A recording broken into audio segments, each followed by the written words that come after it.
पढ़े हैं, जाने हैं, उनके विचारों के द्वारा हम लोग को आगे बढ़ने का मौका मिला है और इनको विचारों को हम लोग को कर्तव्य बनता है कि आगे तक बढ़ाना है। और जब तक हम लोग शिक्षित नहीं होंगे, हम लोग संविधान के बारे में नहीं पढ़ेंगे, उनके विचारों के बारे में नहीं पढ़ेंगे, तब तक हम लोग आगे बढ़ने का कल्पना नहीं कर सकते। आज प्रथम बार हमारे गांव में इस आयोजन का, बाबा साहब का जो आयोजन किया गया, प्रथम बार किया गया। इससे पहले हम लोग गुड्डू जी के दरवाजे पर थाना में जाते थे तो सुना करते थे, जब अम्बेडकर जयंती है तो इन्होंने कभी कभी खबर देते थे तो जाते थे, वहाँ पर सुनते थे, विचारों को सुनते थे। बहुत अच्छा लगा इनका विचार और पढ़े भी तो उनका विचार हम लोगों को बहुत प्रभावित किया। और वो मानवता की पाठ पढ़ाते थे, ऊंच नीच की पाठ जो है नहीं होनी चाहिए। और उन्होंने इस उपलक्ष्य में संविधान बनाए। और इससे पहले जो मनुस्मृति था, जिसमें ऊंच नीच भेदभाव बहुत सा कुरीतियां से भरा हुआ जो मनुस्मृति थे, उन्होंने मनुस्मृति को जला करके हमारे देश में एक पवित्र संविधान के रूप में उन्होंने दिया। और हम लोग को कर्तव्य है कि उस संविधान को पढ़कर, उनके विचारों को पढ़कर आगे बढ़ना है और अपने बच्चों को पढ़ाने के हर संभव कोशिश करना है। और उन्होंने एक नारा दिए थे, जो शिक्षित बनो, संगठित रहो, ऑर्गेनाइज करो। तो सबसे बड़ी बात है कि हम लोग को शिक्षित होना होगा, इसके लिए अपने बच्चों को शिक्षित करना होगा। दोस्तों, उनको तो बहुत सा मुसीबत से गुजरना पड़ा था। कहा जाता था कि बचपन में उनको बहुत भेदभाव से गुजरना पड़ा था, ऊंच नीच का व्यवहार दिया जाता था। जैसा कि उन्होंने पढ़ने जब जाते थे तो उनको स्कूल में बैठने के लिए बेंच डेस्क नहीं दिया जाता था। उनको कहीं डरी न करके, और स्कूल के जहाँ सारे बच्चे के जूता चप्पल रखा हुआ रहता था, वहां पर उनको बैठने का मौका दिया जाता था और इस तरह से उनको जलील किया जाता था। अभी कभी कभी पढ़ते हैं तो हमको इस तरह लगता है कि इस तरह के समाज कितना भेदभाव से आदमी को देखा, जानवर को भी नहीं देखा जाता था।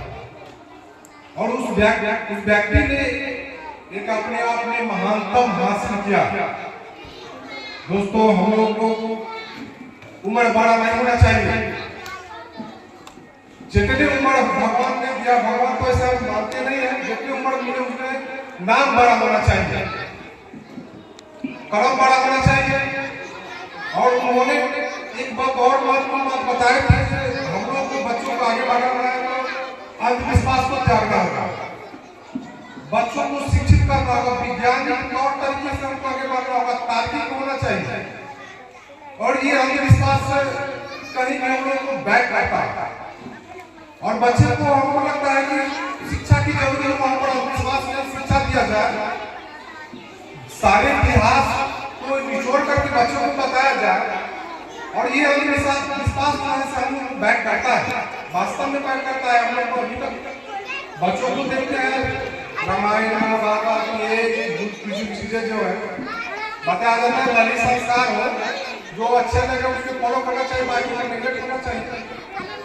तो बाबा साहब ने बहुत इनको बहुत पढ़े लिखे व्यक्ति जो कहा जाता है, 7 जो संविधान सभा को प्रमुख समिति का गठन हुआ, उनमें 7 व्यक्ति ने नामजद हुए थे उसमें उनको, जिसमें से सभी नामक नहीं आए थे, उनको केवल इन्हीं ने प्रमुख समिति का अध्यक्षता किए थे।